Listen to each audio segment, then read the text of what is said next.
বামফ্রন্টের এই সংগঠনগুলো প্রতিবাদের রাস্তায় কেন? তার উত্তর একটাই, বঞ্চনা। কেন্দ্র এবং রাজ্যের দিনের পর দিন সাধারণ মানুষ থেকে শুরু করে কৃষক, শ্রমিক, যেভাবে তাদেরকে বঞ্চনা করা হয়েছে এবং তারা যেভাবে বঞ্চনার শিকার হয়েছে, সেই কারণেই আজকে তাদের হয়ে এই বামফ্রন্টের সংগঠনগুলো রাস্তায় নেমেছে। প্রিয় দর্শক, তারা 9 দফা দাবি নিয়ে রাস্তায়।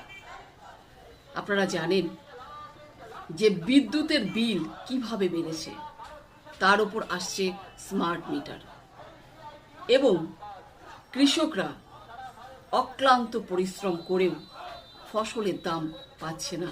ন্যায্য দাম তো দূরের কথা, তারা সঠিকভাবে ফসলও বিক্রি করতে পারছেন না। তাহলে বুঝতেই পারছেন, সাধারণ মানুষ থেকে শুরু করে শ্রমিক,